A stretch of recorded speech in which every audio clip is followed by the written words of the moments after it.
नमस्कार दोस्तों, स्वागत है आपका हमारे वीडियो में। और आज मेरा जो वीडियो का टॉपिक है उस टॉपिक को मैं डायरेक्टली आपको बताता हूँ। वो है हमारा ई पंचायत बिहार, मतलब सिस्टम वित्त आयोग से संबंधित है। दोस्तों ये जो सिस्टम वित्त आयोग का जो योजना का जो एंट्री हम लोग पोर्टल पे जो करते हैं उसका वीडियो तो मैंने पहले से डाल के रखा हुआ है। अगर आप भाइयों को किसी भी तरह का योजना में कोई परेशानी हो रही है या एंट्री करने में दिक्कतें आ रही है तो आप हमारे उस वीडियो को आप देख सकते हैं। इसके लिए आपको हमारे चैनल को फॉलो करना पड़ेगा, और जैसे आप चैनल को फॉलो करेंगे तो आप वहाँ पे वीडियो वाले सेक्शन में जाने के बाद में हमारा जो एंट्री का जो ई ग्राम स्वराज पे एंट्री किस तरह से हम लोग करेंगे ये लिख करके आप सर्च करेंगे उस पर, या आप डायरेक्टली यूट्यूब पे लिख करके इस चीज़ को सर्च करेंगे तो हमारा जो चैनल है टेक्निकल वाले अमित, जो चैनल का नाम है हमारा होता है ये, इस पर आपको हमारा इससे रिलेटेड वीडियो आपको मिल जाएगा और आप वहाँ से उसको देख सकते हैं। बहरहाल तो एक वीडियो तो मैंने आपको बता दिया है इसके साथ में कि वो योजना का एंट्री किस तरीके से करेंगे, तो आप वो चीज़ वहाँ पे आ जा कर के देख सकते हैं। ठीक है बंद। अब मैं आपको जो बताने जा रहा हूँ वो है कि अब इसके आगे किस किस टॉपिक पे हमारा वीडियो बनेगा सिस्टम राज्य वित्त आयोग में, और हमारा क्या क्या इन्फॉर्मेशन शेयर करना है, और जो हमारा ये जो ई पंचायत बिहार का जो पोर्टल है उस पर हम लोग और क्या क्या काम करना होता है योजना को एंट्री करने के बाद में। तो फ्रेंड्स, सबसे पहले तो मैं आपको बता दूं, जैसे ही आप हम योजना का एंट्री करते हैं तो वो योजना का एंट्री करने के बाद में हमें उस पर टीएस और एएस करना पड़ता है, जो कि आप पहले भी किए होंगे 15वीं में। 15वीं वित्त आयोग का योजना जो हम लोग ई ग्राम स्वराज के पोर्टल पे जो करते हैं उस पर आप करते होंगे। तो वो सेम चीज़ है कि हमें भी यहाँ पे एएस टीएस मतलब क्या होता है, एएस का मतलब हो गया एडमिनिस्ट्रेटिव सैंक्शन और टीएस का मतलब होता है टेक्निकल सैंक्शन। तो ये हमारा जो स्वीकृति आदेश होता है और जो हमारा जो प्रशासनिक और तकनीकी का जो आदेश संख्या होता है और जो उसका डेट होता है, जो तारीखें होती है, वो डाल के हम लोग तकनीकी और जो हमारा प्रशासनिक स्वीकृति है वो हम लोग किस तरीके से करेंगे ये मैं आपको बताऊंगा। और उसके बाद इसके बाद का जो प्रोसेस होता है टेक्निकल और प्रशासनिक स्वीकृति देने के बाद में आपको फंड एलोकेट करना पड़ता है। तो फंड एलोकेट किस तरीके से करेंगे ये चीज़ के बारे में भी आपको मैं बताऊंगा, इसके बारे में भी आपको मैं बताऊंगा।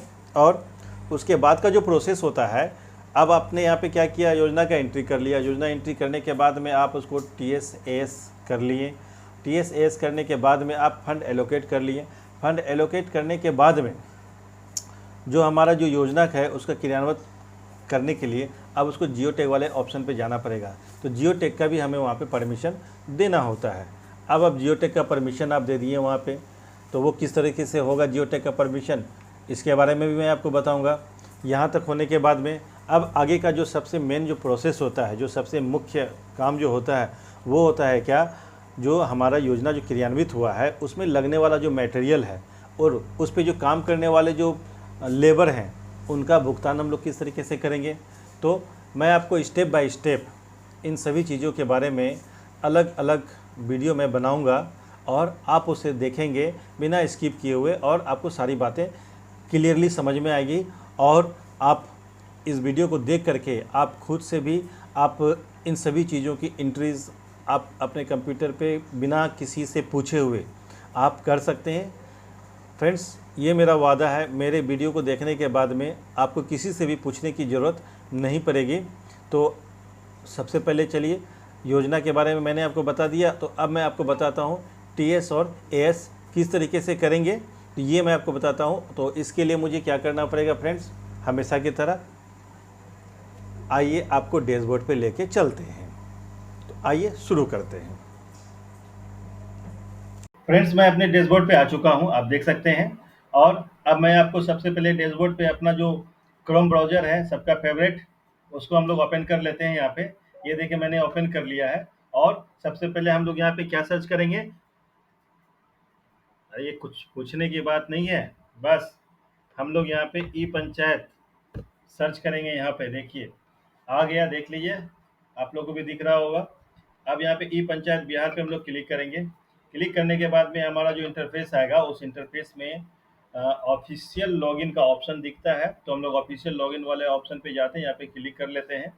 क्लिक करने के बाद में यूजर आईडी और पासवर्ड हम लोग देंगे। तो अब यहाँ पे इम्पोर्टेंट बात ये है कि हम लोग यहाँ पे यूजर आईडी और पासवर्ड किसका देंगे यहाँ पे, तो ये पता होना चाहिए हमें कि हमें काम क्या कर रहे हैं। ठीक है, उसके हिसाब से आप यहाँ पे डिसीजन ले सकते हैं किसका यूजर आईडी पासवर्ड यूज होगा। तो मैं आपको एक बार फिर से बता देता हूँ, यदि आप योजना को एंट्री कर रहे हैं, फ्रेश योजना का एंट्री कर रहे हैं, या फिर ऑनगोइंग योजना का एंट्री कर रहे हैं, या फिर आप पूर्ण हो चुके योजना की एंट्री कर रहे हैं, तो आपको यहाँ पे लॉगिन की जो जरूरत पड़ेगी वो होता है ऑपरेटर लॉगिन का एंट्री हम लोग यहाँ पे करेंगे, और जिसका शुरुआत होता है ओपीपी से, और आगे जो आपका जो होता है एलएसजी कोड लिखा हुआ होता है, और पासवर्ड आपको जो विभाग के द्वारा मिला होगा या फिर आपने जो खुद से क्रिएट किया होगा वो डाल करके नीचे कैप्चा डालेंगे, तो वहाँ पे आपको योजना एंट्री करने का प्रोसेस खुल जाएगा। लेकिन मैं आपको वीडियो में पहले ही बता चुका हूँ कि ये जो योजना एंट्री की जो प्रोसेस है उसका वीडियो मैंने पहले से ही डाल के रखा हुआ है, और मैं आपको फिर से बता दूँ, आप वहाँ पे जाके एक बार फिर से सर्च कर लेना, आपको वो वीडियो वहाँ पे मिल जाएगा। तो अब जो मेरा यहाँ पे जो काम है वो हमारा काम है यहाँ पे ASTS करना है। योजना एंट्री कर लिए, तो योजना एंट्री करने के बाद हमें क्या करना होगा, ASTS करना पड़ेगा। ASTS करने के लिए ही हमें यहाँ पे वो यूजर आईडी पासवर्ड को यूज करना होगा, और वो जो ASTS जो हम लोग करेंगे वो होगा अकाउंटेंट के लॉगिन से। अकाउंटेंट का लॉगिन में हम लोग का क्या होता है, स्टार्टिंग से ACC से शुरू होगा, और लास्ट में जो है हमारा जो LSG कोड है वो दिया हुआ रहेगा, और पासवर्ड जो आपने क्रिएट किया होगा या जो आपको पासवर्ड मिला होगा उसके जरिए आप ये काम कर सकते हैं। तो आइए मैं आपको दिखाता हूँ कि किस तरीके से उस चीज़ को हम लोग ASTS को अंजाम देते हैं। ASTS किस तरह से हम लोग करेंगे, तो सबसे पहले मैं आपको लॉगिन करके दिखाता हूँ। ये मैं यहाँ पे लॉगिन कर लेता हूँ, ये यूजर आईडी मैंने डाल दिया, और ये मैं कैप्चा डाल देता हूँ।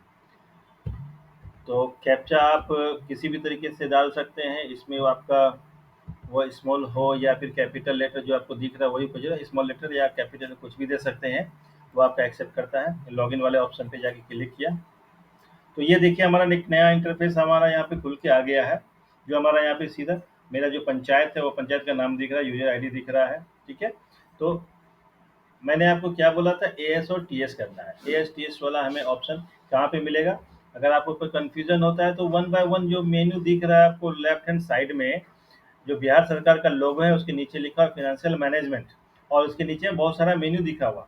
तो देखिए पेमेंट मैनेजमेंट है, आप यहाँ पे देख सकते हैं। ठीक है, इसमें कौन कौन सा ऑप्शन है वो चीज़ फ्रेंड्स मैं आपको वन बाय वन डिस्क्रिप वीडियो में आता जाएगा, वो आपको पता चल जाएगा कि कहाँ पे किस चीज़ की ज़रूरत है। तो इसीलिए मैं आपको हमेशा कहता हूँ मेरा जो भी वीडियो आपको तक पहुँचता है उस वीडियो को आप बिना स्किप किए हुए देखें, और बारीकी से देखेंगे तो सारी चीज़ स्पष्ट और फिर आपको समझ में आएगा। तो यहाँ पे आप देख सकते हैं पेमेंट मैनेजमेंट में जैसे ही जाते हैं हम लोग यहाँ पे, तो सबसे पहला ऑप्शन है ऐड अकाउंट, उसके बाद क्या दिख रहा है हमें, रिमेनिंग बैलेंस एंट्री, उसके बाद हमारा यहाँ पे आता है टेक्निकल सेक्शन एंट्री और एडमिनिस्ट्रेटिव सेक्शन एंट्री, फिर यहाँ पे add voucher, add opening balance और वेंडर टू पंचायत मैपिंग, ये सारे ऑप्शंस हमें यहाँ पे दिखता है। तो हमें यहाँ पे सबसे पहले जो है टेक्निकल सेक्शन एंट्री वाले जो ऑप्शन है इस पे हमने यहाँ पे क्लिक करना है। तो चलिए क्लिक करते हैं और आपको दिखाते हैं यहाँ पे हमें करना क्या होता है। तो ये देखिए मैंने यहाँ पे क्लिक किया, नया पेज आ रहा है हमारा, यहाँ पे फिनेंशियल ईयर आप देख सकते हैं आ गया, और फिनेंशियल ईयर में आपका जो भी वित्तीय वर्ष का योजना है वो आप यहाँ पे जो आपने एंट्री किया होगा ऑपरेटर लॉगिन से वो आप यहाँ पे ले लें, तो उस योजना का जो लिस्ट है वो आपको यहाँ पे दिखेगा। तो ये देखिए यहाँ पे हमारा दिख रहा है, ये सारा हमारा यहाँ पे लिस्ट दिख गया। ठीक है, अभी अब यहाँ पे आप देख सकते हैं यहाँ पे एक्टिविटी कोड यहाँ पे लिखा हुआ, एक्टिविटी आईडी, एक्टिविटी नेम है, उसके बाद यहाँ पे total estimate cost, TS amount, TS document, TS date और एक्शन, ये सारी चीज़ें यहाँ पे आपको दिख रहा है। तो आपने मान लेते हैं कि ये जो पहला वाला जो ऑप्शन दिख रहा है ये हमारा एक्टिविटी आईडी 9844, जो भी आप देख सकते हैं, मैं क्लियर नहीं बोलूँगा, यूट्यूब वाले बैन कर देंगे मेरे वीडियो को नहीं तो। ठीक है, तो ये हमारा एक्टिविटी आईडी हो गया, और एक्टिविटी नेम हमारा यहाँ पे ये दिख रहा है। ठीक है, और इसका एस्टिमेट कॉस्ट हमारा यहाँ पे दिख रहा है, आप देख सकते हैं 69,100 ये हमारा एस्टिमेट कॉस्ट है। और ये T S amount technical sanction हमें कौन देता है? जो हमारा जो तकनीकी सहायक हो सकता है, या फिर जो कोई कनीय अभियंता जिसकी निगरानी में हमारा योजना चलेगा, वो हमें दे सकते हैं। और वही हमें प्रोवाइड करेंगे टीएस डॉक्यूमेंट का। तो ये आप तक अगर नहीं पहुंचता है तो आपके जो पंचायत में पंचायत सचिव के माध्यम से आप ये सभी इन्फॉर्मेशन को आप कलेक्ट कर सकते हैं, और वो सभी चीज़ों को लेकर के आप अपने पास रख लें। और जो आपका टीएस जो डॉक्यूमेंट होगा जिसमें लिखा हुआ होगा कि ये जो तकनीकी अप्रूवल जो है वो कितने रुपीज़ का मिला है हमें इस योजना के लिए क्रियान्वयन करने के लिए, वो चीज़ उसमें लिखा हुआ होगा। तो अभी जैसे मान लेते हैं यहाँ पे एस्टिमेट को दिख रहा है हमें यहाँ पे 8,69,100। तो 99.9% केस में क्या होता है, तो जो टीएस अमाउंट होता है वो भी हमारा उतना ही होता है। तो हम लोग क्या करेंगे, जो टीएस का जो डॉक्यूमेंट होगा आप उसे पीडीएफ भी बना के रख लेंगे, ठीक है। और ये जो अमाउंट दिख रहा है, ये अमाउंट को आप चेक कर लें, अगर मैच करता है तो इसी अमाउंट को यहाँ से कॉपी कर करके और इसको यहाँ पे पेस्ट कर दें, या फिर हाथ से भी आप कीबोर्ड की मदद से आप यहाँ पे टाइप कर सकते हैं। और ये आप टीएस डॉक्यूमेंट्स है, जो आपको जो टीएस का जो डॉक्यूमेंट मिला है उसका आप पीडीएफ बना करके उसे यहाँ पे आप चूज फाइल करके आप यहाँ पे जैसे ये डॉक्यूमेंट हुआ, ये चूज़ किया, ये देखिए हमारा यहाँ पे डॉक्यूमेंट अटैच हो गया, यहाँ पे दिख रहा है आपको। तो ये हमारा डॉक्यूमेंट मैंने अटैच कर दिया है। और उसके बाद जो टीएस का जो डेट है, वो डेट क्या है, वो हमारा टीएस में लिखा होता है। फ्रेंड्स, मैं आपको एक बार उस टीएस का प्रारूप कैसा है वो भी मैं आपको दिखा दूँ, ताकि आपको कोई कन्फ्यूज़न ना हो। थोड़ा सा मैं इसके मिनिमाइज करता हूँ। चलिए मैं आपको टीएस का डॉक्यूमेंट दिखा देता हूँ, किसी भी तरह कन्फ्यूज़न ना हो, इसीलिए मैं ऐसा कर रहा हूँ। तो चलिए, हमारा टीएस तो फ्रेंड्स ये देखिए हमारा मैंने यहाँ पे सेव करके रखा है, टीएस लिख दिया है। और मैंने यहाँ पे क्या किया, जो हमारा एक्टिविटी कोड है मैंने उसके साथ में यहाँ पे सेव करके रखा हुआ है।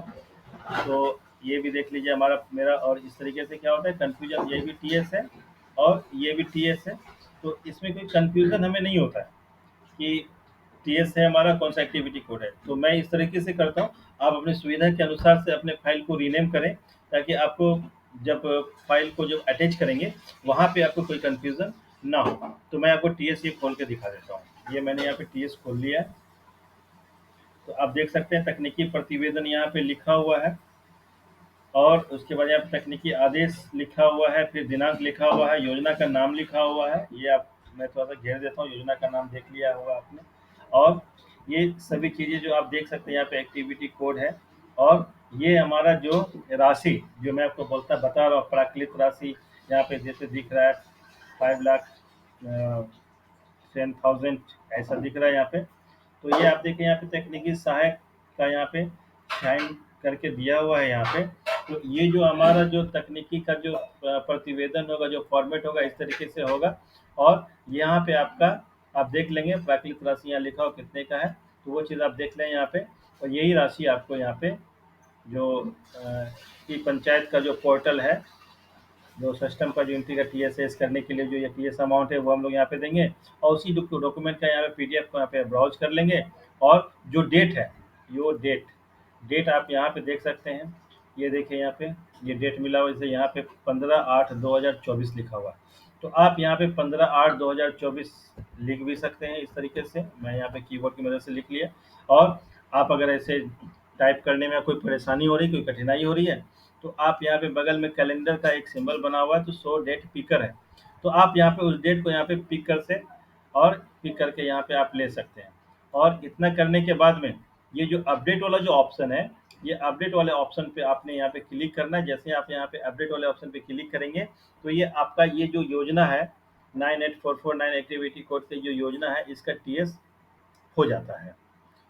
तो ये देखिए कितना आसान है, लेकिन आपको फर्स्ट टाइम करने में थोड़ी कठिनाई हो सकती है। 1-2 बार करेंगे तो आपको ये भी ज़्यादा आसान लगने लगेगा। तो चलिए, ये मैंने आपको बताया किस तरीके से टीएस करेंगे। और अब मैं आपको बताता हूँ एस मतलब एडमिनिस्ट्रेटिव सैंक्शन, प्रशासनिक स्वीकृति हम लोग किस तरीके से देंगे, अब मैं आपको वो भी बताता हूँ। तो ये अपडेट करने के बाद में आपको जो क्या होगा, यहाँ पे एक मैसेज आएगा, your data has been saved successfully. इस तरह का मैसेज आएगा, तो आप समझ जाना क्या कि आपका जो टीएस है वो कंप्लीट हो गया है। उसके बाद आपको इस तरह का ही प्रोसेस मिलेगा, और वहाँ पे आपको जा करके एस करना होता है। तो फिर से हम लोग पेमेंट मैनेजमेंट वाले ऑप्शन पे आते हैं और ये एडमिनिस्ट्रेटिव सैंक्शन एंट्री आप यहाँ पे आइए। तो ये हमारा यहाँ पे इसका अभी हमारा पेज खुल गया। यहाँ पे फिर से हम यहाँ पे क्या करेंगे, फिनेंशियल ईयर को सेलेक्ट करेंगे और फिनेंशियल ईयर जैसे ही सेलेक्ट करेंगे हमारा यहाँ पे। तो फ्रेंड्स, जिस तरीके से मैंने आपको ये बताया कि टीएस टेक्निकल सैंक्शन किस तरीके से होता है, आप उसी तरीके से आप यहाँ पे एडमिनिस्ट्रेटिव सैंक्शन में भी जा करके आप एएस का जो डॉक्यूमेंट है उसको अपलोड करेंगे और उसकी राशि को डाल करके आप डेट वहाँ पे जो एएस का जो डेट है वो डाल करके आप वहाँ पे अपडेट कर देंगे। तो क्या होगा, यहाँ पे आपका एएस भी क्लियर हो जाएगा। और आपको अगर इसके लिए डिटेल से वीडियो चाहिए तो आप मुझे मैसेज कर देंगे, तो मैं आपको क्या करूँगा, मेरा जो नेक्स्ट वीडियो जो बनाऊँगा मैं अलग से सेपरेट करके मैं अलग से वीडियो बना करके एएसटीएस पे मैं आपको दे दूँगा। आप वहाँ पे देख करके भी क्लियर हो सकते हैं। अभी हमारे पास ऐसा कोई योजना नहीं है फ्रेंड्स जिसपे मैं जाकर के एएसटीएस का मैं लाइव दिखा सकता हूँ, लेकिन मेरा प्रयास हमेशा यही रहता है कि मैं भी आपको जो भी चीज़ दिखाऊँ वो मैं आपको लाइव करके दिखाऊँ।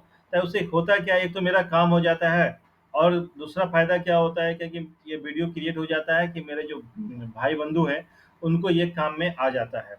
तो चलिए, ये तो मैंने आपको बता दिया एएसटीएस के बारे में कि ये आप कर लेते हैं। उसके बाद जो हमारा जो मेन प्रोसेस होता है फिर से क्या, कि एएसटीएस करने के बाद में उस योजना को हम लोग फंड एलोकेट करते हैं। तो चलिए मैं आपको ये दिखाता हूँ कि फंड एलोकेट हम लोग किस तरीके से करेंगे, वो मैं आपको दिखाता हूँ। तो चलिए, हम लोग सबसे पहले यहाँ पे क्या करेंगे, अकाउंटेंट का जो लॉगिन है वो हम लोग यहाँ पे लॉग आउट कर देते हैं। और लॉग आउट करने के बाद में फ्रेंड्स हम यहाँ पे लॉगिन करेंगे किसकी आईडी से, आपको समझ में आ गया होगा। मैं आपको लिखता हूँ, आपको ये क्लियर हो जाएगा, मैं बोलूँगा नहीं यहाँ पे। तो ये देखिए, आप खुद से देख सकते हैं। फिर मैं यहाँ पे कैप्चा,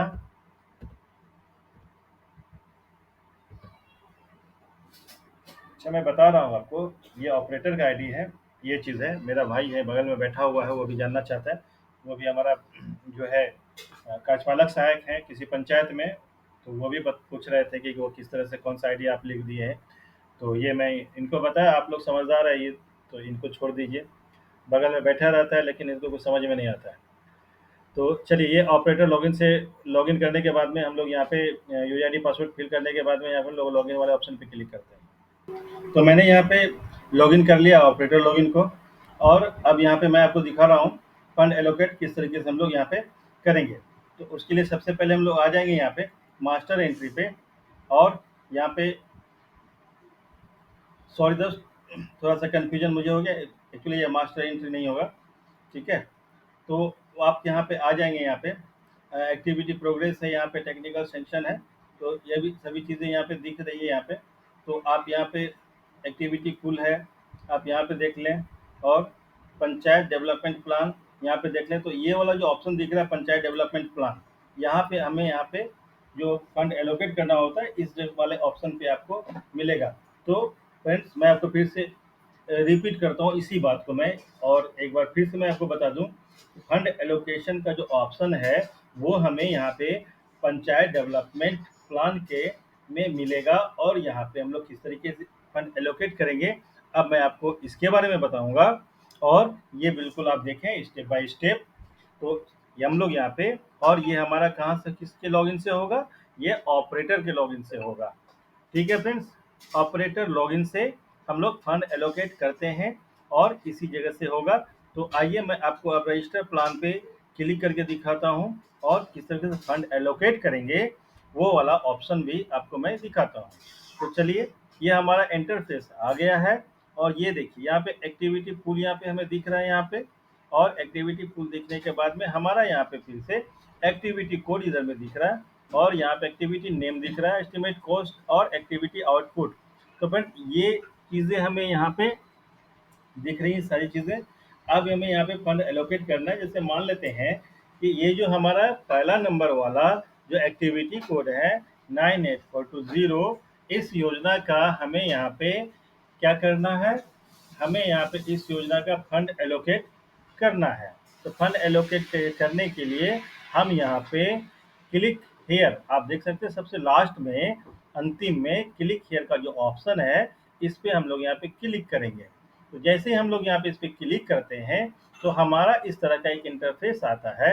और इसी इंटरफेस में हम लोग देखेंगे कि किस तरीके से हम लोग फंड एलोकेशन का राशि किस जगह पे डालेंगे, कितना राशि डालेंगे, वो सभी चीज़ें हमें यहाँ पे दिखती है।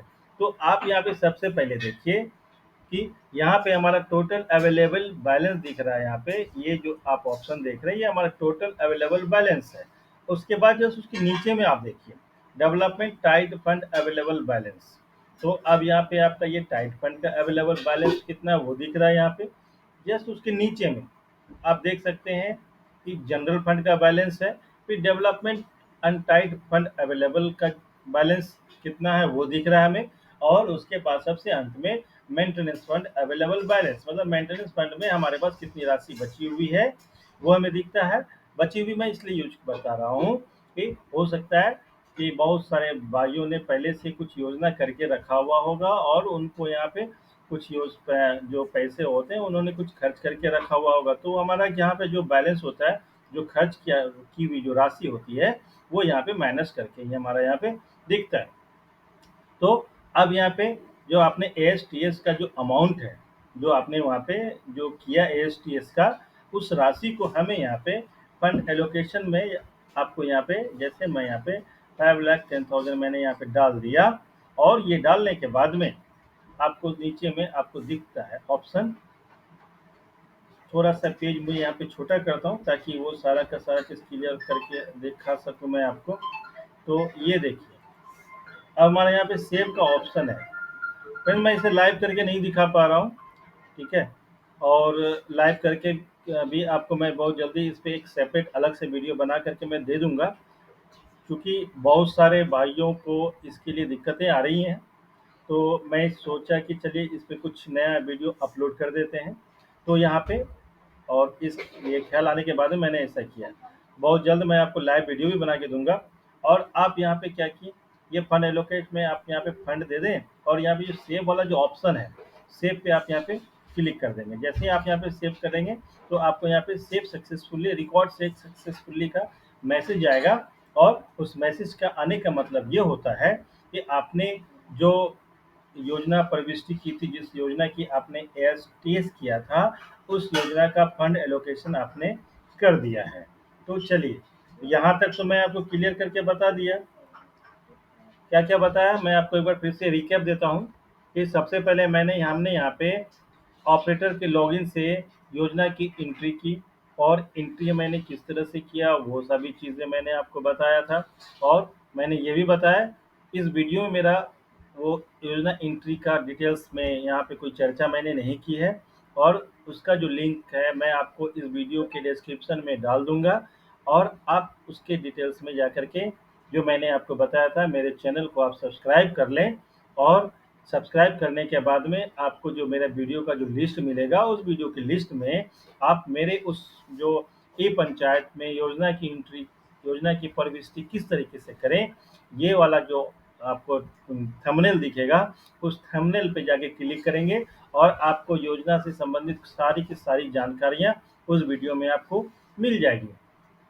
अब इस वीडियो मैंने आपको जो बताया है, मैंने इसमें आपको सबसे पहले बताया था कि एएसटीएस किस तरीके से करेंगे और फंड एलोकेट किस तरीके से करेंगे। मैंने आपको इस वीडियो में पूरी डिटेल के साथ में मैंने आपको ये चीज़ बताने की कोशिश की है, और उम्मीद है कि मेरी बातें आपको अच्छी तरीके से समझ में आ जाए, ताकि आपने जो काम करना होता है पंचायत में, योजना की एंट्री से लेकर के योजना का जो एएसटीएस है उसको करके फिर फंड एलोकेट किस तरीके से करेंगे, वो सारी बातें मैंने आपको बता दी है।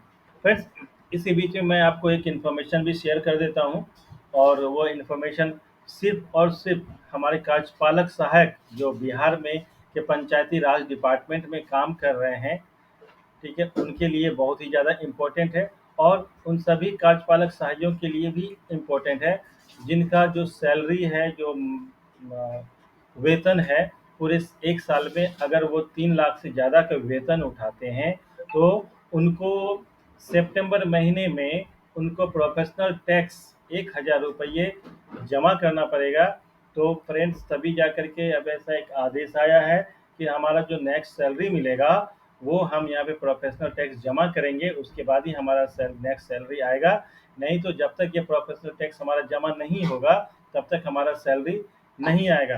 तो फ्रेंड्स, इस बात को आप बिल्कुल इग्नोर ना करें और जितना जल्दी हो सके आप प्रोफेशनल टैक्स जमा करें और उनका एक प्रूफ आप अपने एब्सेंटी के साथ में आप अपनी जिला में भिजवा दें, ताकि आपका सैलरी बिना अवरुद्ध हुए आपको मिलता रहे और कंटिन्यू मिलता रहे। तो फ्रेंड्स, अब मैं आप इस वीडियो की नेक्स्ट बातें मैं आपको अब शेयर करता हूँ। अब वो चीज़ क्या है फ्रेंड्स, सबसे पहले हमने यहाँ पे जितनी सारी चीज़ें किया था, क्या योजना एंट्री कर ली, एसटीएस कर लिया, उसके बाद हमने यहाँ पे फंड एलोकेट भी कर लिया। अब इससे भी ज़्यादा इम्पोर्टेंट चीज़ क्या होता है, इसके बाद जो हम लोग का जो काम होता है क्या, कि योजना का जो क्या बोलते हैं उसको फ्रेंड्स, कभी कभी मेरा दिमाग काम नहीं करता, मैं भूल जाता हूँ, याद आ गया, जियो टैग। तो जियो टैग हम लोग किस तरीके से करेंगे वो भी चीज़ मैं आपको लाइटली बता देता हूँ, और उसके लिए भी मैं आपको वीडियो फिर से अलग से बना के दूंगा। तो जियो टैग करने के लिए मैं यहाँ पे सबसे पहले ऑपरेटर का जो यूजर आईडी मैंने यहाँ पे लॉगिन करके रखा हुआ है, उससे मैं सबसे पहले लॉग आउट कर देता हूँ। ये मैंने लॉग आउट कर दिया। अब मैं यहाँ पे फिर से उसे लॉगिन करता हूँ। लॉगिन करने के बाद में जो हमारा जो जियो टेक का जो ऑप्शन आएगा वो हमारा अकाउंटेंट के लॉगिन से आएगा। तो हम लोग यहाँ पे डाल देते हैं। स्क्रीन मेरा छोटा है, फिर से मैं बड़ा कर लेता हूँ ताकि आप अच्छे से देख पाएँ। अब यहाँ पे कैप्चा डालते हैं, तो ये मैंने डाल दिया। लॉगिन पे क्लिक करते हैं। अब आप यहाँ पे देख लीजिए, पेमेंट मैनेजमेंट, लेबर मैनेजमेंट, है ना, ये सभी चीज़ें आपको दिख रही है। तो लेबर मैनेजमेंट में आपको यहाँ पे एक वर्क प्रोग्रेस का ऑप्शन मिलता है। आप यहाँ पे वर्क प्रोग्रेस पे क्लिक करेंगे और आप यहाँ पे सबसे पहले क्या चुनेंगे, वित्तीय वर्ष, फाइनेंशियल ईयर सेलेक्ट करेंगे। जो इस योजना का भी आपने एंट्री करके एएसटीएस किया है और फंड एलोकेट किया है, उस योजना का आप यहाँ पे फाइनेंशियल ईयर सेलेक्ट करेंगे। तो देखिए मैं सब कुछ दिखाता हूँ। तो ये हमारा आ गया। उसके बाद क्या बोल रहा है यहाँ पे, सेलेक्ट स्कीम नंबर। तो ये एक स्कीम नंबर मैं यहाँ पे डाल के दिखाता हूँ आपको। और ये देखिए हमारा यहाँ पे वार्ड संख्या, जो भी चीज़ें आप देख सकते हैं वो हमारा स्कीम नेम आ गया है। वर्क स्टेज यहाँ पे 1, क्योंकि ये क्या है कि मैंने यहाँ पे पहले से जो है इस योजना का जियोटेक करके रखा हुआ है, सारा का सारा जियोटेक कंप्लीट है।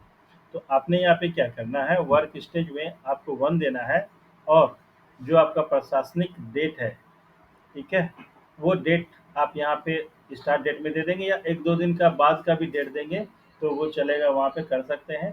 वो डेट यहाँ पे देने के बाद में आप सेव करेंगे और आपको एक फिर से मैसेज मिलेगा, record has been saved successfully. तो अब आपने यहाँ पे क्या किया, जियो टेक के लिए भी आपने परमिशन दे दिया है। अब जो तकनीकी सहायक जो हमारे हैं वो जाएंगे स्थल पे, योजना जहाँ जिस जगह पे क्रियान्वयन हो रहा है, जिस जगह पे हमारा योजना चल रहा है, वहाँ पे वो जाएंगे और उस योजना का जो जियो टेक लोकेशन उस पर डालेंगे, उसका फ़ोटो खींचेंगे और उनका वहाँ पे वर्क स्टेज स्टार्ट जो होता है हमारा 1 नंबर में, वो मैं उसको उनको दे दूँगा। और फिर से योजना तो हमारा 1 दिन का चलता नहीं है, योजना हमारा 3 महीने में कंप्लीट होता है, या कोई-कोई योजना हमारा 60 डेज़ में कंप्लीट होता है। तो पहला जो वर्क स्टेज है, जब हमारा योजना शुरुआत होगा वो डेट दे देंगे हम लोग, और जब वो पूरा कंप्लीट हो जाएगा आफ्टर 45 डेज, 45 दिन के बाद में हम लोग इसी जगह पे सेकेंड स्टेज को लेंगे। सेकेंड स्टेज लेने के बाद में फिर से हम लोग जो डेट है सेकेंड स्टेज का 45 दिन आप देख लें, जोड़ लें, वो आप यहाँ पे दे देंगे और यहाँ पे फिर से सेव करेंगे। तो आपका वहाँ पे फिर से सेव सक्सेसफुली का मैसेज आ जाएगा। इस तरह के बाद कुछ दिन के बाद 10 दिन या 15 दिन के बाद में आप वर्क स्टेज 3 वाले ऑप्शन पे जाएंगे और फिर से वहाँ पे आप डेट दे करके सेव कर देंगे। इस तरीके से क्या होगा, हमारा जो पहला स्टेज में है 30% वर्क होता है, सेकेंड स्टेज में 30% वर्क होता है, और सबसे लास्ट जो स्टेज होता है थर्ड, उसमें 40% वर्क होता है। तो आप इस तीनों को जोड़ देंगे तो 30 एंड 40 100% वर्क हमारा कंप्लीट हो जाता है। वो कब होगा, जब हम यहाँ पे वर्क स्टेज यहाँ पे 3 डालेंगे। 3 डालने के बाद में जो हमारा जो फाइनल डेट है, जो अंतिम दिन होता है, वो हमारा यहाँ पे डाल के सेव कर देंगे। ये हमारा योजना यहाँ पे पूर्ण हो जाता है। तो फ्रेंड्स, तो ये भी सभी चीज़ें तो आपने देख ली, जियोटेक का देख लिया। अब जो सबसे इम्पोर्टेंट जो चीज़ होता है, जिसका सबको बेसब्री से इंतजार भी रहता है कि इतना सारा काम हो गया, इतने सारे पैसे लग गए हैं, अब इन पैसे के भुगतान हम लोग किस तरीके से करेंगे। तो पैसे के भुगतान हम लोग किस रूप में कर सकते हैं। सबसे पहले योजना में योजना जो हमारा क्रियान्वयन हुआ है, जो योजना हमारा स्थल पे जो चल रहा है, वो रोड किस तरह का योजना हो सकता है। वो रोड हो सकता है, छठ घाट हो सकता है, या किसी स्कूल का मरम्मती हो सकता है, या किसी आंगनबाड़ी केंद्र का जीर्णोद्धार हो सकता है, या कहीं पे हम लोग गली बना सकते हैं। गली में जो पीसीसी है उसको हम लोग ट्राई कर सकते हैं, या किसी गली में हम लोग नाला का भी हम लोग निर्माण कर सकते हैं। ये सभी योजनाएं हैं, और ऐसे बहुत सारी योजना हैं जिसका नाम हम लोग कंप्लीट नहीं ले सकते हैं यहाँ पे, क्योंकि बहुत लंबी लिस्ट बनते चली जाएगी। तो वो आप वहाँ पे देख लेंगे। तो अब है क्या कि इस तरह की जो भी योजनाएं हमारा जब चलता शुरू होता है, जब योजना हमारा चलता है, उसमें हमारा योजना में क्या क्या लगता है। उसमें हमारा योजना में लगता है सबसे पहले क्या, मटेरियल लगता है। मटेरियल लगता है, तो मटेरियल के रूप में क्या लगता है हमें यहाँ पे, मटेरियल के रूप में हमें यहाँ पे ईंटा लगता है। उसके बाद स्टोन लगता है, गिट्टी जिसको हम लोग बोलते हैं। उसके बाद हमारा यहाँ पे बालू लगता है। बालू दो तरह की होती है, एक होता है फाइन बालू, एक होता है कोर्सन बालू। तो ये दो तरह का बालू हो जाता है। उसके बाद हमारा यहाँ पे सीमेंट भी का भी यूज होता है। उसके बाद हमारा यहाँ पे स्टील का यूज होता है। तो इन सभी चीज़ों की जो भुगतान प्रक्रिया है, उसको हम लोग किस तरीके से हम लोग वाउचर बनाएंगे। तो हम लोग आते हैं, हम लोग से वाउचर बनाने की प्रोसेस पे हम लोग आते हैं। तो वो हम लोग किस तरीके से करेंगे वो भी मैं आपको बताऊंगा। और वाउचर बनाने के बाद में आपको मैं पेमेंट के भी बारे में बताऊंगा। देखिए, पेमेंट का जो हमारा वीडियो होगा हमारा आज ये नहीं होगा, 2 दिन के बाद मैं पेमेंट की वीडियो डालूंगा, क्योंकि अभी मैं सिर्फ अभी आपको वाउचर जनरेट करके मैं दिखाऊंगा किस तरह से वाउचर जनरेट कर सकते हैं। और उसके बाद जो हमारा यहाँ पे सबसे बाद में है कि लेबर का जो हमारा पेमेंट है, उसको भी तो हमें करना है। तो लेबर के पेमेंट में हमें क्या करना पड़ता है, लेबर का रजिस्ट्रेशन करना पड़ेगा। लेबर का रजिस्ट्रेशन करने के बाद में हमें यहाँ पे क्या, मास्टर रोल क्रिएट करना पड़ता है। उसके बाद हमें वहाँ पे लेबर का साइन करना पड़ेगा। लेबर को असाइन करने के बाद में लेबर को हम लोग भुगतान का जो राशि होता है, कितना राशि किस लेबर को देना है, उस राशि की एंट्री करेंगे। उसके बाद हम लोग यहाँ पे आगे बढ़ सकते हैं। तो सबसे पहले चलिए आपको मैं दिखाता हूँ कि हम लोग सबसे पहले मटेरियल का जो वाउचर है वो हम लोग किस तरीके से बनाएंगे, किस तरह से क्रिएट करेंगे। तो चलिए सबसे पहले यहाँ पे जो हमारा लॉगिन कौन सा है, अकाउंटेंट का हमारा यहाँ पे लॉगिन खुला हुआ है। और ये चीज़ जो वाउचर जो बनेगा हमारा, वो अकाउंटेंट के ही आईडी से बनेगा। तो अब किस तरीके से हम लोग बनाएंगे वो चीज़ मैं आपको दिखाता हूँ। फ्रेंड्स, वाउचर एंट्री करने से पहले मैं आपको कुछ बेसिक बातें बता देता हूँ। आपको जो वाउचर मिला है, उस वाउचर का आप एक्सेल में जा करके सबसे पहले एक कैलकुलेशन कर लेंगे। कैलकुलेशन आपको क्या निकालना है, किस तरह से निकालना है। सबसे पहले मैं एक्सेल खोल लेता हूँ और उस पे मैं आपको बताता हूँ। मैंने यहाँ पे सारा कैलकुलेशन करके रखा हुआ है, तभी मैं आपको आसानी से बता पा रहा हूँ। और जिस तरीके से मैंने कैलकुलेशन किया, अगर आप उस तरीके से कैलकुलेशन करके रखते हैं तो आपका भी वाउचर बहुत ही आसानी से बन जाएगा। तो चलिए सबसे पहले मैं एक्सेल खोल लेता हूँ। तो आप देख सकते हैं ये मेरा एक्सेल खुल गया है। अब मैं आपको दिखाता हूँ इसमें कैलकुलेशन आपने क्या क्या करना है। तो आप देख सकते हैं सबसे पहला आइटम हमारा क्या है, ब्रिक्स का है। और उसके बाद ये यूनिट उसका किस तरह से 1000 में ब्रिक्स खरीदा जाता है और बेचा भी जाता है। और उसकी क्वांटिटी ये 6.180, ये क्वांटिटी जो ये दिख रहा है, इसका मतलब होता है ये इंटू 1000 आप इसको कर दीजिए, मतलब 6180 क्वांटिटीज का हमारा ब्रिक्स यहाँ पे लगा है हमारे इस योजना में। और ईटा का जो रेट हमारा दिख रहा है यहाँ पे ब्रिक्स का, वो है 5545। और ये आप देख सकते हैं उसका ये अमाउंट, ये मैंने यहाँ पे कैलकुलेट करके रखा हुआ है। उसके बाद उसका CGST निकाला हुआ है 6% के दर से, और SGST निकाला हुआ वो 6% की दर से यहाँ पे निकाला हुआ है। तो आप देख सकते हैं ये तीनों को जोड़ करके हमारा जो अमाउंट है वो हमारा यहाँ पे टोटल आ जाता है। उसके बाद यहाँ पे कैरेज का है, कैरेज का भी कैलकुलेशन हमें यहाँ पे करना पड़ता है। उसके बाद हम लोग आते हैं लोकल सेंट पे। लोकल सेंट पे भी हमने इस तरीके से कैलकुलेशन करना है। उसका जो आपको जो जीएसटी है, जो जीएसटी चार्जेस है और कैरेज है, उसको मिला करके उसको यहाँ पे आप टोटल कर लेंगे। परसेंट का आप लोग यहाँ पे टोटल कर लेंगे। उसके बाद फिर यहाँ पे स्टोन चिप्स का उसका यहाँ पे टोटल कर लेंगे, और स्टोन चिप्स का कैरेज यहाँ पे उसका भी यहाँ पे कर लेते हैं। फिर सीमेंट का कर लेंगे, सीमेंट का कैरेज का कर लेंगे। उसके बाद यहाँ पे अर्थ का है, और मिक्सर मशीन, पॉलीथीन, शटरिंग और इंफॉर्मेशन बोर्ड। तो ये सभी चीज़ें जो हमारा जो मटेरियल्स यूज हुआ है योजना में, तो ये सब मटेरियल्स यूज होता है। और इन सभी मटेरियल्स का हमें यहाँ पे बिल मिलता है, अविश्रव मिलता है, जिसका हम लोगों को एंट्री करना होता है। जो जो जिस भी वेंडर से हम लोग सामान का परचेज करते हैं, खरीदारी करते हैं, उनके नाम से हम लोग यहाँ पे एंट्री करते हैं। तो चलिए मैं आपको दिखाता हूँ ये ब्रिक्स का एंट्री सबसे पहले हम लोग किस तरीके से करेंगे। तो चलिए आपको मैं दिखाता हूँ। सबसे पहले मैं यहाँ पे ये पंचायत के जो वेबसाइट है उसे मैंने खोल के रखा हुआ है। कोशिश करता हूँ थोड़ा सा जल्दी जल्दी बताने का। तो ये देखिए, हमने यहाँ पे लॉगिन करके रखा हुआ है, और लॉगिन हमारा किससे है, वो हमारा अकाउंट का जो लॉगिन आईडी है, हमने वहाँ पे ये अकाउंट लॉगिन को ही यूज करना है। तो ये हमने यहाँ पे कर लिया, और उसमें सबसे पहला ऑप्शन दिख रहा है पेमेंट मैनेजमेंट का। पेमेंट मैनेजमेंट पे हम लोग क्लिक करेंगे, और आप यहाँ पे देख लेते हैं, यहाँ पे ऐड वाउचर का जो ऑप्शन दिख रहा है, हम लोग को इस पे क्लिक करना है। मैं आपको बता दूं, ऐड वाउचर का ऑप्शन यहाँ पे 1 2 3 4 5 फिफ्थ लाइन में आपका ऐड वाउचर का ऑप्शन दिख रहा है, दिखता है। और आपको यहाँ पे इस पे क्लिक करना है।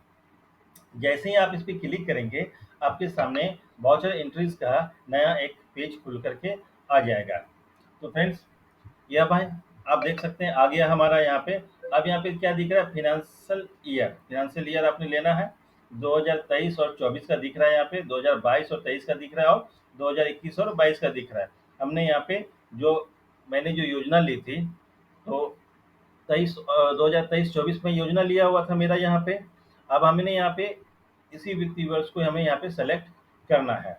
तो आप जब एंट्री करते हैं जब भी किसी योजना का, तो हमें वहाँ पे शुरू में ही फिनेंशियल ईयर बताना होता है। उसके बाद हम लोग योजना की एंट्री करते हैं, और योजना एंट्री करने के बाद में हम लोग उस पर क्या एस टी एस करते हैं, फिर जाके फंड एलोकेट करते हैं।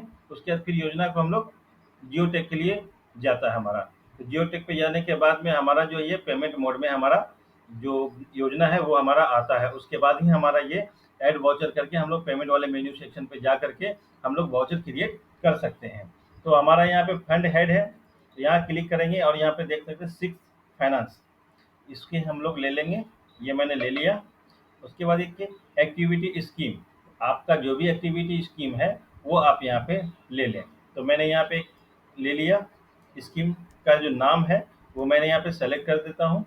उसके बाद यहाँ पे है टेंडर डिटेल्स है, अगर टेंडर डिटेल्स है आपका तो दें, नहीं है तो जो हमारा 23-24 का जो है वो सिंपल है, जो स्टार मार्क है वो हमारा जो भी खुलेगा पॉपअप में वो आप वहाँ पे दे दें। अब यहाँ पे वेंडर नेम है, वेंडर नेम में आपने किस वेंडर से मटेरियल की खरीदारी की है उसका आपको यहाँ पे देखना पड़ेगा। जैसे मान लेते हैं, मैं आपको बता रहा हूँ, ये इसे मैं यहाँ पे लेता हूँ। ये मैंने यहाँ पे वेंडर का नाम सेलेक्ट कर लिया है, और ये वेंडर का जीएसटी नंबर हमारा यहाँ पे दिख जाता है। और जो भी आपको बिल मिला है उस पे आपका बिल का नंबर होगा बिल पे, तो वो आपने यहाँ पे देना है। जैसे मैं यहाँ पे एक दे देता हूँ, ये हमारा बिल नंबर आ गया। वो बिल किस डेट का दिया हुआ है वो डेट यहाँ पे सेलेक्ट कर लें आप। बहुत ही आसान है फ्रेंड्स, आप इसको देखेंगे तो आसानी से समझ में आ जाएगा आपको। उसके बाद प्रोडक्ट ग्रुप ये आपको यहाँ पे बहुत ही आसान है, जो मैंने आपको पहले ही बताया था। एक्सेल में आप तैयार कर लें, कौन सा मटेरियल आपका लगता है वो सारा मटेरियल का लिस्ट बना लें। मटेरियल का जो कॉस्ट है वो आप नोट कर लें, और मटेरियल का कॉस्ट नोट करने के बाद में आप उस पर जीएसटी भी कैलकुलेट कर लें। तो प्रोडक्ट ग्रुप में यहाँ पे हम लोग क्लिक करेंगे तो हमारा यहाँ पे इतना सारा प्रोडक्ट्स दिख रहा है। तो हमने यहाँ पे बिल बनाना है किसका, भी ब्रिक्स का बिल बनाना है। तो ब्रिक्स मैं यहाँ पे ले लिया। अब यहाँ पे प्रोडक्ट डिस्क्रिप्शन, तो यहाँ पे ब्रिक्स, बैट ब्रिक्स, ये दूसरा क्या 100 ब्रिक्स, ये जो आप यहाँ पे 1 डे ये हम लोग को ये वाला लेना होता है यहाँ पे। तो मैं यहाँ पे सेकंड ऑप्शन मैंने यहाँ पे चूज़ किया है। तो आप देख सकते हैं यहाँ पे रेट ऑटोमेटिक यहाँ पे आपका आ जाता है सिस्टम में। तो यहाँ पे 5.5400 वो हमारे ये ब्रिक्स है उसका ये रेट है और क्वांटिटी देना है। तो फ्रेंड्स क्वांटिटी तो आपने पता है कि जो आप एक्सेल शीट बना रहे हैं उसमें आप क्वांटिटी नोट करके रखे हुए हैं, आपको वहाँ पर उसको क्वांटिटी दे देना है। क्वांटिटी देने के बाद में आपको टैब प्रेस करना है और अब ये यहाँ पे ये हमसे पूछ रहा है कि उसका कैरेज में कितना लगा है। तो अब यहाँ पे कैरेज का कैलकुलेशन में थोड़ा सा आपको प्रॉब्लम आ सकता है, तो वो चीज़ आपको डिसाइड करना पड़ेगा कि कैरेज का जो रेट है वो उसका टोटल और जो हमारा जो ब्रिक्स का जो रेट है वो दोनों को जोड़ करके वो हमारा कितना लग रहा है। तो वो जो आपका जो बिल बना है ब्रिक्स का, वो बिल हमें वहाँ पे लाना होता है। तो उसके लिए हमें यहाँ पे क्या करना पड़ेगा, तो यहाँ पे कच्चा है, अनसरफेस है और सरफेस है। तो ये कच्चा का मतलब क्या हुआ, अभी जो आपका ब्रिक्स आ रहा है, हो सकता है आपका ब्रिक्स ट्रैक्टर से आ रहा होगा, तो ट्रैक्टर से आ रहा होगा तो ट्रैक्टर कहाँ कहाँ चला वो चीज़ आपको देखना पड़ेगा, किलोमीटर में आपको यहाँ पे ये दिखाना पड़ता है। तो कच्चा रोड पे कितना किलोमीटर चला, वो हाफ किलोमीटर भी हो सकता है और उससे कम भी हो सकता है। तो जो हो आप यहाँ पे, मैं यहाँ पे 0 दे देता हूँ, मैंने यहाँ पे 0 दे दिया। फिर थोड़ा बफर करेगा, फिर अनसरफेस मतलब कच्चा पक्का का जो रोड मिला हुआ रहता है उसमें हमें यहाँ पे कितना देना है, मैं यहाँ पे इस पे भी 0 दे देता हूँ। अब यहाँ पे सरफेस, सरफेस मतलब पक्की सड़क पे ये कितना किलोमीटर हमारा चला है। तो मैंने क्या किया है, एक्सेल में ये सभी चीज़ों को मैंने नोट करके रखा हुआ है, क्योंकि एक्सेल में कैलकुलेशन करना थोड़ा आसान होता है, इसीलिए मैंने यहाँ पे दिया है। तो ये आप देख सकते हैं 0.31 का मैंने यहाँ पे दिया हुआ कैरेज का रेट, तो मैं यहाँ पे दे देता हूँ 0.31 मैंने यहाँ पे दिया। और हम यहाँ पे फिर से टैब का प्रेस करेंगे और टैब को प्रेस करने के बाद में जो हमारा इन सभी चीज़ों पे SGST TDS लगेगा और CGST TDS भी लगेगा। तो हम लोग यहाँ पे 1% देंगे CGST, तो हमारा क्या होगा, ऑटोमेटिकली SGST TDS भी 1% आ जाता है। उसके बाद IT TDS यहाँ पे हम लोग देंगे ये 1%। तो मैंने यहाँ पे दिया है। अब यहाँ पे आपको कैलकुलेट वाला जो बटन देख रहे हैं, इस बटन को प्रेस करेंगे तो हम लोग देखेंगे हमारा वाउचर यहाँ पे ये क्रिएट हो जाता है। तो चलिए मैं आपको कैलकुलेट करके भी दिखाता हूँ। ये मैंने यहाँ पे कैलकुलेट किया, तो अब आप यहाँ पे देख सकते हैं सारा का सारा जो भी यहाँ पे ब्लैंक रोज था, कॉलम था, वो सारा ऑटोमेटिक फिल हो गया है। जिस तरीके से आप यहाँ पे देखिए टैक्सेबल अमाउंट पहले यहाँ पे नहीं दिख रहा था, उसके बाद इनवाइस अमाउंटिंग अमाउंट भी यहाँ पे नहीं दिख रहा था, लेकिन अब ये दिखने लगा है। उस तरीके से हम लोग देखेंगे यहाँ पे हमारा यहाँ पे टोटल टैक्सेबल अमाउंट कितना है, टोटल इनवाइस अमाउंट कितना है, यहाँ पे ये दिख रहा है। रॉयल्टी हमें कितना पे करना पड़ेगा, सिग्नोरेज हमें यहाँ पे कितना पे करना पड़ेगा, लेबर सेस हमें कितना देना है और CGST TDS हमें कितना देना पड़ता है, SGST TDS हमें कितना देना पड़ेगा और IGST TDS तो हम लोग यहाँ पे देते हैं, ये इंटरनेशनल का है। उसके बाद हमें यहाँ पे क्या दिखता है, IT TDS, ये हमें यहाँ पे कितना देना पड़ता है। और टोटल डिडक्शन जो हमारा जो भी वाउचर हमारा बनता है, जो भी बिल हमारा आता है किसी भी वेंडर के पास से, तो वो हमें यहाँ पे देते हैं क्या, वो हमें यहाँ पे बिल का जो मूल अमाउंट है, मूल जो कीमत होती है, उसके साथ में हमारा वो GST चार्ज करके हमें वो बिल देते हैं। ठीक है, लेकिन जो बिल उन्होंने दिया है उनका उनको 100% भुगतान नहीं होगा, उसका भुगतान थोड़ा सा कम होगा। क्यों कम होता है, इसीलिए हमें वहाँ पे रॉयल्टी काटना पड़ता है, उनका सिग्नोरेज काटना पड़ेगा, उसका लेबर सेस, तो जो भी कटौतियाँ हैं यहाँ पे वो सारा चीज़ हमें वहाँ पे कटौती करना पड़ता है। कटौती की लिस्ट में यहाँ पे रॉयल्टी है, सिग्नोरेज है, labour cess, CGST TDS, SGST TDS, IT TDS।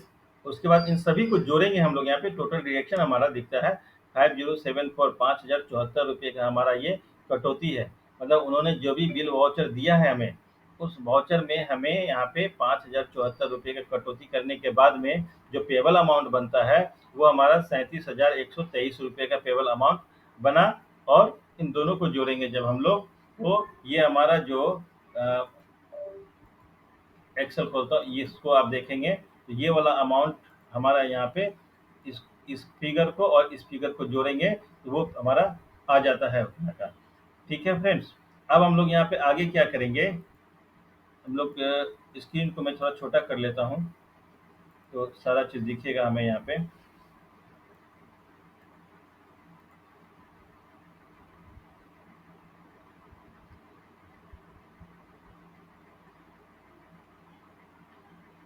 तो ये सारा फिल होने के बाद में हमने यहाँ पे इस वाउचर को क्या करना है, यहाँ पे ऐड वाला जो ऑप्शन दिख रहा है हमें यहाँ पे ऐड पे क्लिक करना है। जैसे हम यहाँ पे इसे ऐड पे क्लिक करेंगे तो वो हमारा वाउचर जनरेट होकर के यह हमारा यहाँ पे आ जाता है। अब हमें यहाँ पे दूसरा वाउचर अगर क्रिएट करना है इसी जगह पे, तो हम लोग यहाँ पे फिर से प्रोडक्ट ग्रुप में जा करके हम लोग दूसरा प्रोडक्ट ले लेते हैं। ये दूसरा प्रोडक्ट में हमारा क्या हो सकता है, ये सेंड सेंड बालू सेंड बालू को कहते हैं। हम यहाँ पे सेंड को लेते हैं। तो मैंने यहाँ पे सेंड को सेलेक्ट किया, उसके प्रोडक्ट डिस्क्रिप्शन में कॉर्सेंड है और फाइन सेंड है, तो ये फाइन सेंड हम लोग लेते हैं यहाँ पे।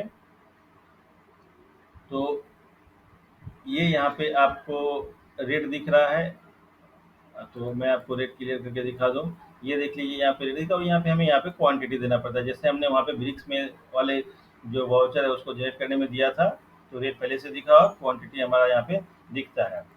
ठीक है, तो आप यहाँ पे रेट को आप कम तो कर सकते हैं, ज़्यादा नहीं कर सकते हैं, लेकिन रेट को कम नहीं करना है आपको। इस रेट पे ही आपको जो भी बिल वाउचर जो मिलता है आपको इस रेट पे ही मिलेगा, क्योंकि ये सरकार के द्वारा तय किया गया रेट है। और हमें जो भी वेंडर हमें जो बिल देंगे उस बिल पे जो चार्जेबल उनका जो अमाउंट होगा या सेंट का या ब्रिक्स का, वो जो सरकारी दर है उस दर पे ही वो हमें कैलकुलेट करके देते हैं। ओके, तो मैं आपको अब यहाँ पे क्वांटिटी डाल के दिखाता हूँ। मैं यहाँ पे एक्सेल फिर से खोल लेता हूँ। हमने यहाँ पे लोकल सेंट की जो क्वांटिटी है वो 21.030 है।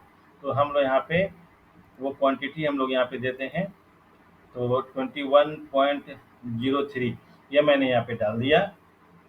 और आप देख सकते हैं इस पे जो जीएसटी लगेगा वो 6% का जीएसटी लगेगा। और सॉरी फ्रेंड, ये 2.5% का जीएसटी लगेगा इस पे। और जो इसका प्राइस कैलकुलेशन 6% के दर पे उसका हम लोग फ्राइट का चार्ज करेंगे। तो फिर से हम लोग यहाँ पे इस पे जीरो कर देते हैं, और ये फिर से हम लोग यहाँ पे इस पे भी जीरो कर देते हैं। तो आप वो चीज़ यहाँ पे देख लेंगे कच्चा पे कितना चलता है, और जो कच्चा पक्का जो मिला जुला जो रोड रहता है उस पर कितना किलोमीटर गाड़ी आपका चल रहा है। ठीक है, वो मिलाने के बाद में ही आप यहाँ पे इसको फिल करेंगे। लेकिन ये फिल करना जरूरी है, अगर कुछ भी आपको इस पे कुछ नहीं दिया गया है तो आप यहाँ पे जीरो डाल के आप आगे बढ़ना पड़ेगा। लेकिन यहाँ पे कुछ ना कुछ फिगर आपको डालना पड़ता है इस जगह पे और इस जगह पे और इस जगह पे। ये तीनों का तीनों कॉलम कंपलसरी है, कुछ नहीं तो 1 डालिए। 1 नहीं देना है तो आप वहाँ पे जीरो डाल करके आगे बढ़ सकते हैं। तो अब यहाँ पे जो मैंने जो यहाँ पे कैलकुलेट करके रखा हुआ है, ये आप देख सकते हैं 99.123 का कैलकुलेशन है। तो मैं यहाँ पे दे देता हूँ 99.123। यह मैंने यहाँ पे दिया कि ये जो हमारा सेंड है इतना किलोमीटर चलने के बाद में ये सेंड हमारे तक पहुँचा है। तो ये हमने यहाँ पे इसकी डिटेल्स भी फिल कर दी। और फिर से आप यहाँ पे देख सकते हैं CGST जो मैंने आपको बता दिया, ये 1% आपको देना है। उसके बाद SGST आपने यहाँ पे 1% ऑटोमेटिक आ जाता है। फिर IT TDS, तो ये आपका ऑटोमेटिक ये भी कैलकुलेट हो जाएगा यहाँ पे, लेकिन आपने यहाँ पे 1 देना होता है। उसके बाद जो मैंने आपको बताया था कैलकुलेट करना होता है, फिर आप यहाँ पे कैलकुलेट कर दें। ये मैंने यहाँ पे कैलकुलेट किया, तो आप देख सकते हैं। तो उसका भी सारा डिटेल्स, रॉयल्टी, सिग्नोरेज, लेबर सेस, उसके बाद SGST TDS, CGST TDS और IT TDS, ये सारा चीज़ को हम लोग टोटल करेंगे तो टोटल डिडक्शन हमारा ये फिगर यहाँ पे दिख रहा है। और पेबल अमाउंट हमको जो वेंडर को पे करना है सेंड आइटम के लिए, वो हमारा जो प्राइस है वो जो उनको जो रकम है वो हमें यहाँ पे दिखता है। हम लोग अब इसी में अगर और तीसरे वाउचर को क्रिएट करना है तो हम लोग यहाँ पे फिर से ऐड पे जाएंगे। तो ऐड करने के बाद में हमारा दो जो मैंने बिल जनरेट किया था यहाँ पे, ब्रिक्स और सेंड दोनों हमारा यहाँ पे दिख जाता है। फिर इस तरह से आप आगे की जो भी बिल है उस तरीके इसी तरीके से आप बना सकते हैं, और बहुत ही आसान है। और किसी भी तरह की परेशानी अगर होती है आपको बिल जनरेट करने में, तो आप मुझे डायरेक्ट मैसेज कर सकते हैं मेरे यूट्यूब चैनल के माध्यम से। और उस पे जो जितनी कोशिश होगी हमारी कि मैं आपके हर एक सवालों का जवाब दे सकूं। और हमारे इस वीडियो को आप देखेंगे तो मुझे नहीं लगता है कि आपको किसी भी तरह की क्वेश्चन करने की ज़रूरत पड़ेगी। और फ्रेंड्स, ये तो मैंने बताया कि वाउचर को क्रिएट कैसे करेंगे। यहाँ पे एक चीज़ और है जो मैं आपको बता दूँ। अब आपने वाउचर जनरेट किया ऐड कर करके, आपको यहाँ पे दोनों वाउचर आपको नीचे में दिख रहा है, आप देख सकते हैं यहाँ पे ये ब्रिक्स आइटम का ये वाउचर बना है हमारा, ये वाला। और सेंट का जो बना है वो हमारा नीचे यहाँ पे दिख रहा है। अब आपको एंट्री कर लिया बिल आपने। अब आपको थोड़ी देर के बाद ये पता चलता है ये जो बिल आपने जो बनाया है वो आपका गलत हो गया है। तो गलत हो गया है तो अब आप क्या करेंगे? तो फ्रेंड्स, एक बार बिल बनने के बाद में ये सुधार नहीं होता है। तो हमें यहाँ पे ये जो सेव वाला जो ऑप्शन है, सेव करने से पहले हम लोग इसको यहाँ पे इसी जगह से ये एक्शन देख रहे हैं डिलीट है, यहाँ पे डिलीट करके हम लोग फिर से वाउचर को जनरेट कर सकते हैं। तो फ्रेंड्स, इस तरीके से आप जितने भी आपको मटेरियल का जो आइटम्स है, इस तरह से आप सारा का सारा यहाँ पे फिर से यहाँ पे प्रोडक्ट ग्रुप में जा करके फिर से आप दूसरा प्रोडक्ट ले लें। और इस तरह से आपको जो भी बिल आपको बनाना होता है, इस तरीके से आप सारा का सारा बिल बना करके वन बाय वन आप सेव ऐड करते जाते हैं, तो वो आपका यहाँ पे लिस्ट बनता चला जाता है। और आपका इस तरह से आपका सारा वाउचर जनरेट हो जाता है। जब आपको लग जाए कि आपका सारा वाउचर बिल्कुल सही है और आपने जो बिल जो बनाया, जिसकी एंट्री जो बिल्कुल सही सही एंट्री आपने की है, तो अब आपको यहाँ पे जो सेव वाला जो ऑप्शन दिख रहा है, आपको सेव वाले ऑप्शन पे क्लिक करना है। और जैसे ही आप सेव वाले ऑप्शन पे क्लिक करेंगे, आपको रिकॉर्ड सेव सक्सेसफुली का ऑप्शन आ जाएगा यहाँ पे। इसका मतलब क्या, आपने जो वाउचर बनाया है वो वाउचर 100% जनरेट हो चुका है। अब आप लोग यहाँ पे 100% वाउचर जनरेट होने के बाद में हमें यहाँ पे वाउचर चेक करना है। वो किस तरीके से चेक करेंगे, तो अब मैं आपको इसके बारे में मैं आपको बताता हूँ। तो आप यहाँ पे इसमें जो लेफ्ट हैंड साइड में जो मेन्यू हमारा दिख रहा है, पेमेंट मैनेजमेंट के मेन्यू में, उसके नीचे में फिर लेबर मैनेजमेंट है, फिर उसके नीचे में hunting, shooting, voucher, salary management और रिपोर्ट है। तो आप ये रिपोर्ट वाले सेक्शन पे जाएंगे और यहाँ पे देख सकते हैं रीप्रिंट वाउचर का एक ऑप्शन दिखता है। आप इस पे यहाँ पे क्लिक करेंगे। तो क्लिक करने के बाद में हमने यहाँ पे जितनी सारी भी एंट्रीज की हैं वो सारी की सारी यहाँ पे दिख जाएगी। यहाँ पे आप देख सकते हैं फ्रेंड्स, मैंने यहाँ पे 4 वाउचर जनरेट किया था और ये चारों वाउचर हमारा, कुछ वाउचर सही एंट्रीज हुए थे और कुछ मेरे गलत एंट्रीज हुए थे। तो जितने भी सारे भी, अगर आपको जो मैंने वहाँ बताया सेव करने के बाद में जो आपका वाउचर है वो इस जगह पे आपका सारा शो करता है। अब फ्रेंड्स क्या होता है कि जब आपने वाउचर जनरेट कर लिया और वाउचर आपका यहाँ पे सक्सेसफुली क्रिएट हो गया, रिकॉर्ड आपका यहाँ पे दिख रहा है। लेकिन अब आप यहाँ पे जब वाउचर को मिलान करते हैं बिल के साथ में, रॉयल्टी डिडक्शन के साथ में, अगर आपको लगता है यहाँ पे कि यहाँ भी कुछ आपका प्रॉब्लम है, तो आप यहाँ पे जो है ये जो स्टेटस वाला जो मेन्यू देख रहे हैं, यहाँ पे आपको 3 ऑप्शंस मिलेंगे। 3 ऑप्शंस में एक वेरीफाइड है, कैंसिलेशन है, ठीक है। तीसरे का नाम फ्रेंड्स याद नहीं, जब आप करेंगे तो आपको पता चल जाएगा। तो आप यहाँ पे अगर लगेगा यहाँ पे गलत है, तो आप यहाँ पे उसको कैंसिल वाले ऑप्शन सेलेक्ट करके आप सबमिट वाले बटन को क्लिक कर दें, तो वो आपका वाउचर कैंसिल हो जाएगा। और अगर आपको लगता है ये वाउचर बिल्कुल सही है, इस वाउचर का भुगतान किया जा सकता है, तो आपने वहाँ पे वेरीफाइड का ऑप्शन सेलेक्ट करना है। जैसे हमारा यहाँ पे पहला जो वाउचर है, आप देख सकते हैं ये वेरीफाइड है और उसके नीचे का 3 वाउचर है, ये तीनों का तीनों कैंसिल किया हुआ है। तो फ्रेंड्स, मैं यहाँ पे जो कैलकुलेशन कर रहा था, तो क्या हो रहा था कि बार बार मेरा कैलकुलेशन कुछ सही लग रहा था, कभी कुछ गलत लग रहा था। उसके बाद मैंने इसको बड़े ध्यान से देखा, ये इस तरीके से नहीं, इस तरीके से होना चाहिए था। तो बिल्कुल गलत एंट्री कर रहा था मैं, तो मैंने उसको सुधार किया। उसके बाद ही जा करके मेरा फाइनल वाउचर बन पाया। और जैसे मेरा फाइनल वाउचर बन के तैयार हो गया, तो यहाँ पे वेरीफाइड वाला जो ऑप्शन है उसको सेलेक्ट करके सबमिट किया। और जैसे अब यहाँ पे हम लोग सबमिट करेंगे, सबमिट करने के बाद में हमारा ये जो वाउचर है पेमेंट मोड में चला जाएगा और ये डायरेक्ट हमारा जो पेमेंट जो हम लोग भुगतान करना होता है वेंडर को, वो भुगतान के प्रोसेस में चला जाता है। तो ये फ्रेंड्स मैंने आपको बताया वाउचर किस तरह से जनरेट करेंगे। तो इससे संबंधित कुछ भी आपको कुछ जानकारी चाहिए होगी तो आप मुझे यूट्यूब पे मैसेज करें और मैं आपको इस पे जवाब दूँगा और कोशिश करूँगा कि आपका जो भी किसी तरह की परेशानी अगर हो रही है आपको, उसका समाधान मैं आपको जल्द से जल्द देने की कोशिश करता हूँ। तो फ्रेंड्स वाउचर हमने यहाँ पे मटेरियल का क्रिएट कर लिया। अब इसका जो आगे का जो नेक्स्ट प्रोसेस है वो हमारा पेमेंट मोड का है कि अब वेंडर को हम लोग किस तरीके से हम लोग पेमेंट करेंगे। तो फ्रेंड्स पेमेंट वेंडर को पेमेंट करने के लिए हमें जो चीज़ की ज़रूरत होती है वो हमारा यहाँ पे रिट आईडी की ज़रूरत पड़ती है। तो रिट आईडी की पेमेंट हम लोग किस तरीके से करेंगे वो मैं आपको नेक्स्ट वीडियो में बताऊँगा। ठीक है फ्रेंड्स। और रिट पे जाने से पहले जो है इसमें हम लोग को एक चीज़ और भी तो ऐड करना होता है ना। ऐड क्या करना पड़ता है?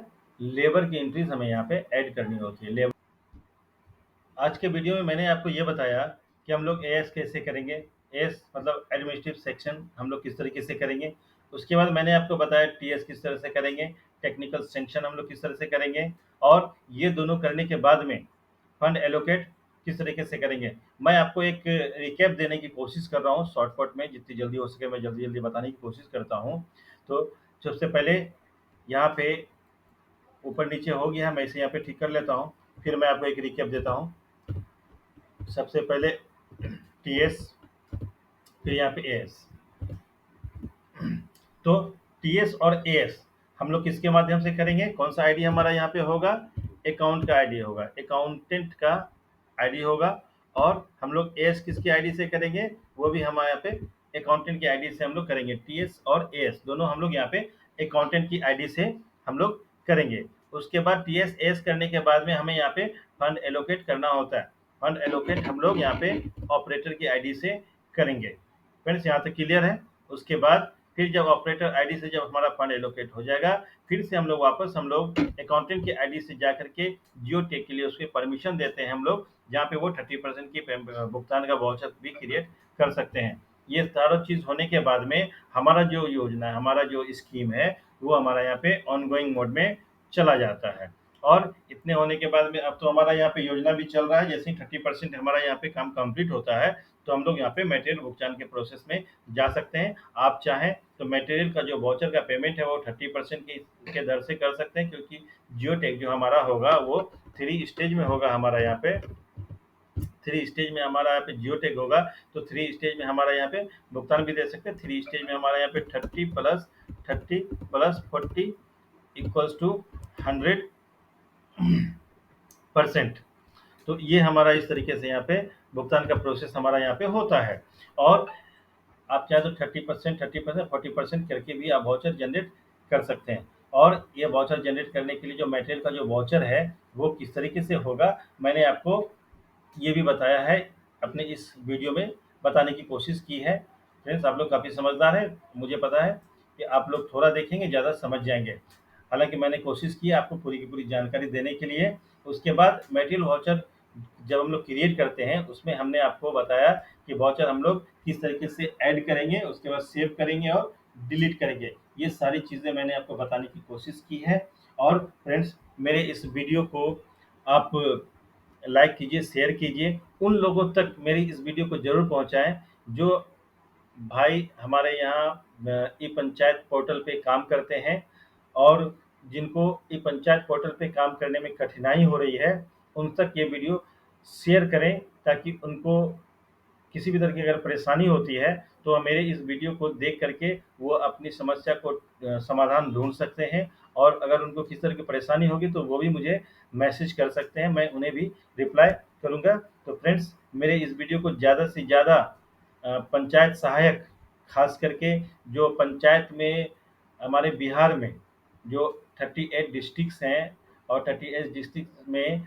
हमारे यहाँ पे कुल मिला के 534 के आसपास 534 हमारे यहाँ पे ब्लॉक हैं और उनमें अराउंड 8067 के आसपास, थोड़ा सा अगर ये फिगर मेरा अगर गलत हो रहा है तो आप इसे करेक्ट कर लेंगे। मोर देन 8000 हमारे यहाँ पे पंचायत है जहाँ पे हमारे जो पंचायत कार्यपालक सहायक जो लोग हैं, जो पंचायत कार्यपालक सहायक जो कर्मी हैं, तो और साथ में कुछ जगहों पे जो बेल्टोन से आए हुए डाटा एंट्री ऑपरेटर हैं, वो लोग इन वीडियो को देख करके वो बहुत अच्छे ढंग से अपने काम को कर सकते हैं और पंचायत में होने वाली किसी भी योजना का एंट्री मेरे इस वीडियो को देखने के बाद में बहुत ही आसानी से कर सकते हैं।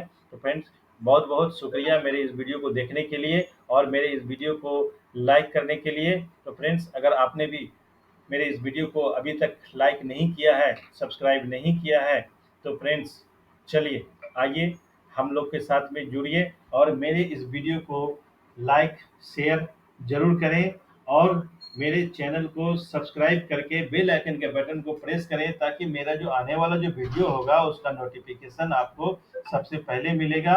और आपको जो नोटिफिकेशन जब मिलेगा पहले, तो मेरे वीडियो को देखने के बाद में आप उस जो मेरा जो नेक्स्ट जो वीडियो होगा उसके बारे में आपको डिटेल्स में पता चल पाएगा। क्योंकि फ्रेंड्स, इसके बाद जो मेरा जो वीडियो बनेगा, जो मैं वीडियो डालूंगा इस पे, वो हमारा होगा पेमेंट से संबंधित कि हम लोग किस तरीके से पेमेंट करेंगे। पेमेंट किसका हम लोग करेंगे? मटेरियल का पेमेंट करेंगे और हम लोग लेबर का पेमेंट करेंगे। तो लेबर पेमेंट करने के लिए हमें यहाँ पे लेबर से संबंधित जो भी एंट्रीज होती है वो सारी बातें मैं क्लियर करूंगा, जिसमें हमारा शामिल होगा लेबर का रजिस्ट्रेशन हम लोग किस तरीके से करेंगे।